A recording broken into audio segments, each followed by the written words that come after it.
bonjour ou bonsoir.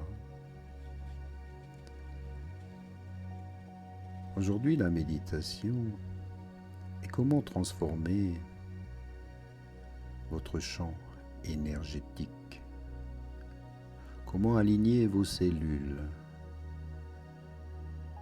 être plus cohérent, plus entier lors de votre éveil. Installez-vous confortablement et prenez le temps dans cette méditation de trouver le calme, d'améliorer le rythme de votre cœur et votre respiration profonde. Ici, bien ancré, bien enraciné, vous êtes en relation avec le tout, l'univers.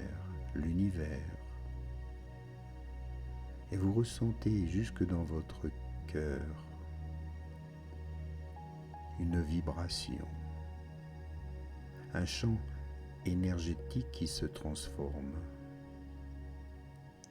Et toutes vos cellules s'alignent. Vous créez l'harmonie, l'équilibre. Vous devenez alors plus cohérent, plus entier, beaucoup plus éveillé. C'est pourquoi votre environnement se déforme, l'architecture se modifie, le design change,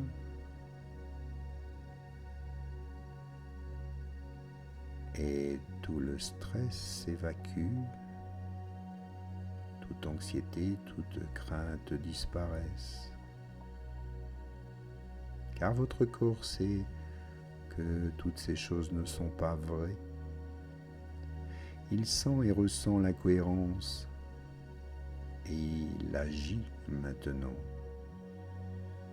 Nous n'avons jamais été destinés à vivre entre des lignes droites et des lumières fluorescentes. Nous avons été destinés à vivre dans des motifs, des proportions, des rythmes bien plus amples. Et ce que la géométrie sacrée nous apprend.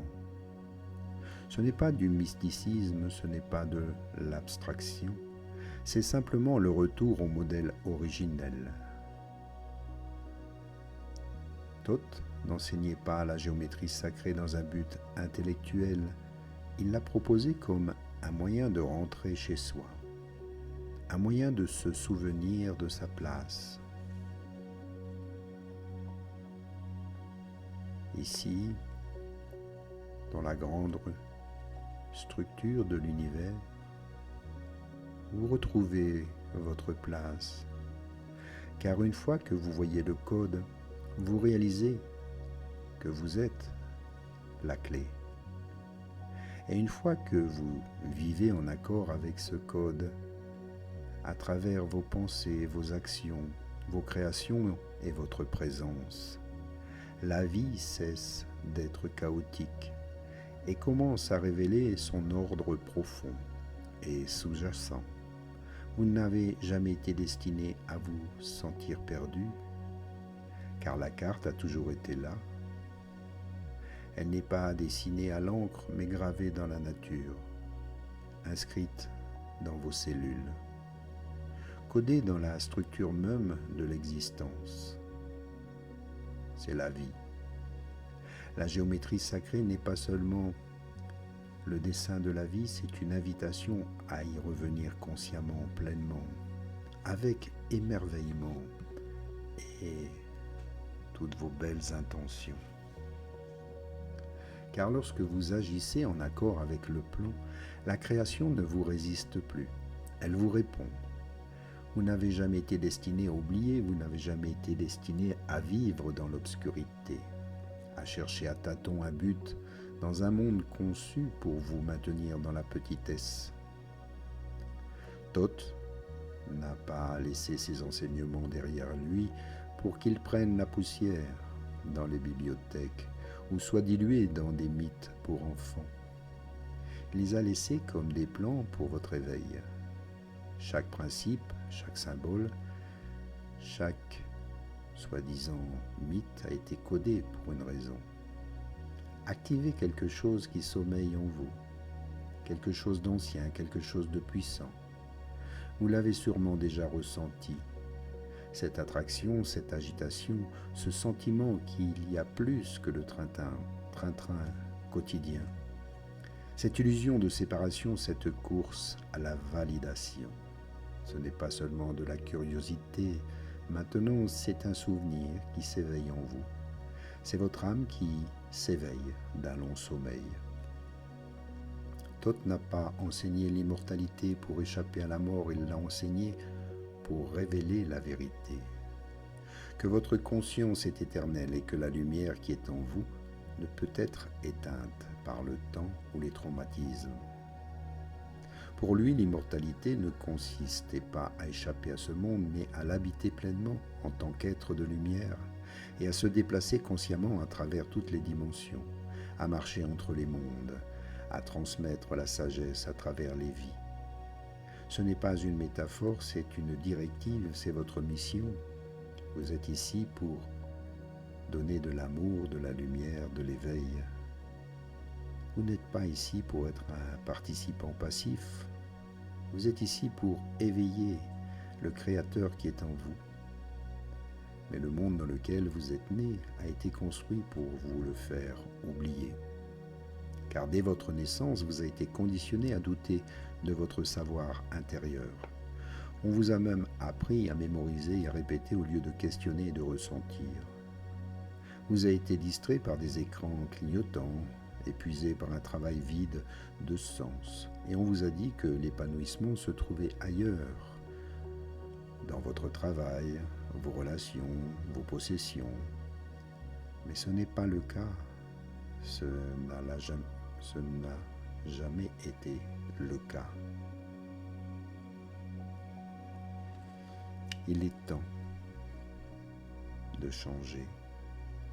Car l'épanouissement réside dans le souvenir, dans le désapprentissage, dans la reconnexion avec les principes sacrés qui ont été cachés à la vue de tous.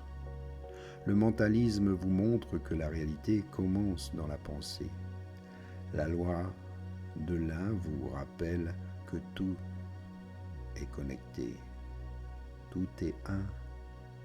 La polarité, la vibration, le rythme, la cause et l'effet, tous sont des outils non pas pour manipuler le monde, mais pour maîtriser votre relation avec lui. Il n'a jamais été question de contrôler les autres. Pourtant, beaucoup le font.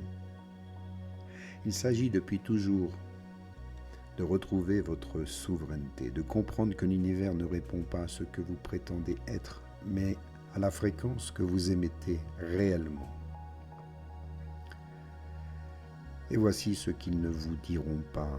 Une fois que vous accédez à ce pouvoir, le système perd tout contrôle sur vous. Vous cessez de chercher un sens et commencez à le créer. Vous cessez d'externaliser la vérité et commencez à la vivre. Vous devenez dangereux, non pas de la manière dont le monde le craint, mais de la manière dont les systèmes le craignent.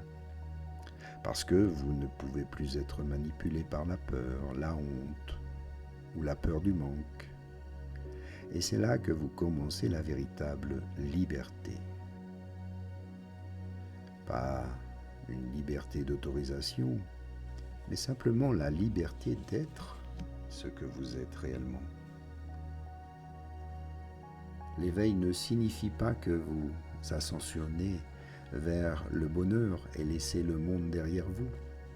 Cela signifie que vous y retournez, les yeux grands ouverts, le cœur enflammé portant les enseignements non pas comme des théories, mais comme une vérité incarnée. Car lorsque vous les vivez, lorsque vous parlez en accord avec vous-même, agissez toujours avec clarté et maintenez une haute vibration de la vérité. Ainsi vous éclairez le chemin pour les autres et pour vous-même.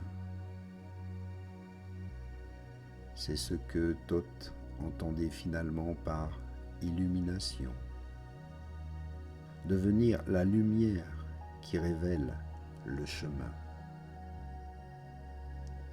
Et c'est ce que le système craint le plus. Il ne craint pas une rébellion, mais une révolution des esprits. C'est pourquoi ces enseignements ont été refoulés, ridiculisés, cachés, rebaptisés ou revendus sous forme de fragments. Mais la vérité ne meurt pas, elle attend, elle est patiente. Et lorsque vous êtes prêt et prête, elle revient comme un murmure venu des profondeurs en vous rappelant que tout ce dont vous avez besoin est déjà en vous. Alors prenez-en conscience, votre éveil n'est pas seulement pour vous. Lorsque vous élevez les autres. Lorsque vous brisez le sort, vous créez un espace pour que la vérité puisse entrer dans le collectif. Nous ne sommes pas ici pour survivre, nous sommes ici pour nous souvenir, pour nous développer et pour construire un monde nouveau. Prenez-en conscience. Il y va de votre devoir, de votre survie, de retrouver ici le sens profond